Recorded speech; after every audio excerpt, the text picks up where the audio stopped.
All right, fourth video. I think I'm gonna comprise this idea with another one. Am I? No, I'm gonna do them separately. This is a review on Anora. It's in the title. Let's get straight into it. Anora is one of the best films I've seen as of... Hold on. Oh. Sorry, I was a little gassy. But anyways.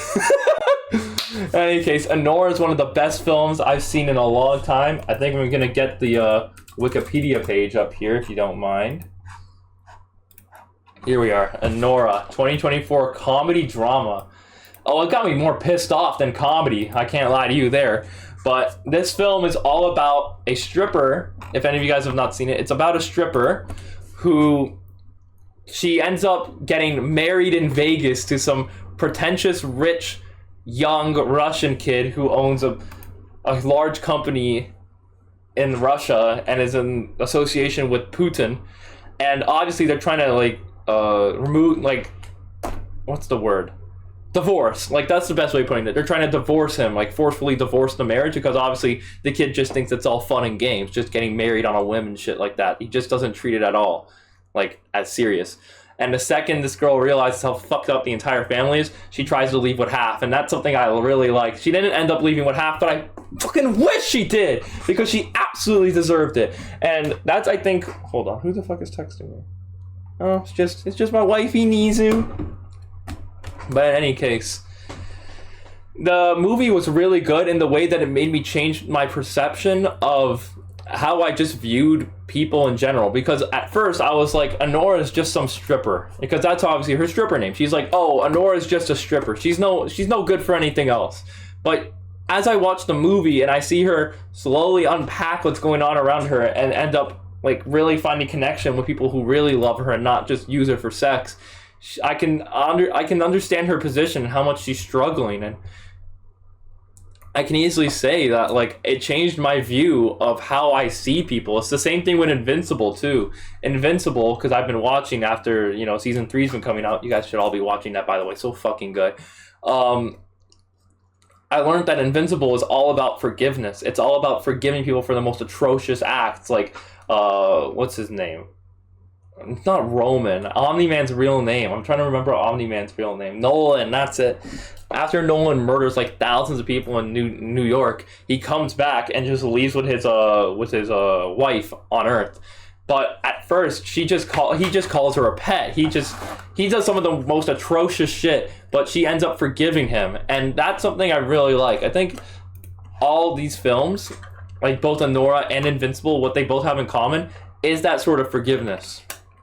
Because Anora just goes on with her life. She doesn't allow it to fuck her up anymore. But there is a lot of swearing and a lot of sex. That's the one critique I can have of this film. But there's a lot of sex and a lot of swearing.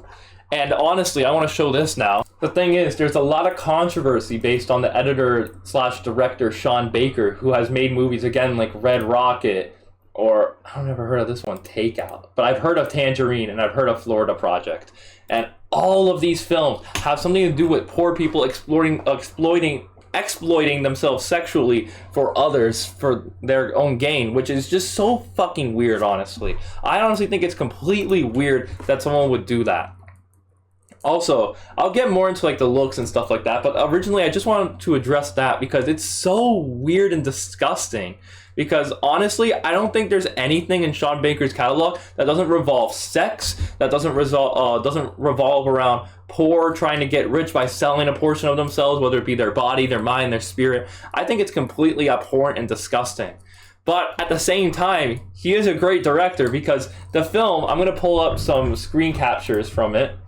There's especially one scene that took, it was a 30-minute long scene inside of, look at this rich asshole, this Russian rich asshole that marries the stripper, marries in fucking, in Vegas. The film looks like that. Look at how do I say it? I don't know if I say it. Look at how mentally fucked up this guy is. Sorry, I had to get it out. Look, what a fucking loser. What an absolute degenerate. This is how good the film is, because I fucking hate this guy. Look at him. He looks like a crackhead on the street, but he got ripped. That's what he looks like. That's exactly what he looks like. Burberry on a nothing plate. Absolutely nothing. But reason why I hate this character is because he's supposed to be hated. He's disgusting. He's abhorrent. This is what I'm talking about. It doesn't look like it's heavily stylized. It looked just like very washed out. It looked very pale. It's not got a lot of visual flair to it. And I think that's what it's supposed to go for. It's supposed to be very dreary, very sad, very odd. But in this clip, reason why I hate this photo right here, he is drunk out of his mind. He married this girl, starts fucking other girls in the strip club. Like, what an actual loser. This is someone that works with his father trying to get his life together. Turns out the parents are just as bad as the son. And she just says, fuck all of you. I want to lawyer up and take half. And obviously the family's connected to Putin, so they can't do much.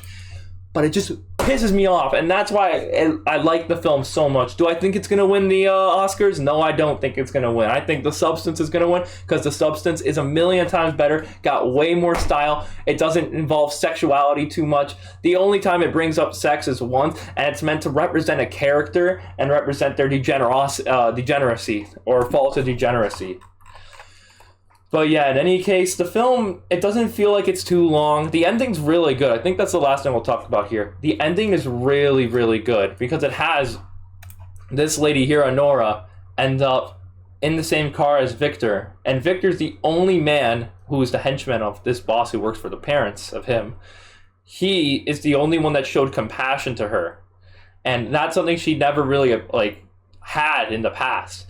So when they're in a car, and this is spoilers. This is spoilers. When they're in a car, she ends up trying to make sexual advances on Victor, but Victor doesn't reciprocate. He just sits there. He just sits there and admires her, and she just ends up crying because she ends up realizing how fucked up everything is. But I seriously think the way it could have ended is that Victor and her get along together and go about their lives together forever. And build on top of that stuff. But it really just puts into perspective how much people's environments change them. Like this person, a fucking asshole. I really have to hold back there, but this guy right here, fucking dick. Sorry. Oh, I hate him. I actually hate him. Not the actor, of course. The actual person, the character he's playing. I fucking hate the character. But he is so disgusting because of his parents, and she is so helpless because of where she is. You don't see her parents. She's obviously orphaned or something's going on. She lives with a few friends who smoke up dope and shit. It's just a struggle with both of them, and that's honestly something I really like. If any of you guys have seen these movies, any of the Oscar-winning films, you would understand, besides Emilia Perez, which is something I'm going to talk about in another film, because fuck Emilia Perez. But in any case, I guess that's my review. If I were to give it a rating, it would be an 8.5 or 9 out of 10. And The Substance is a 10 out of 10 or 9.5 out of 10 film. So this is really good, but The Substance just has the better style and the better story. But in any case, I love talking to y'all. I'm going to make more videos. Don't worry about it. Like, comment, subscribe, all that nonsense. Love y'all. Peace out.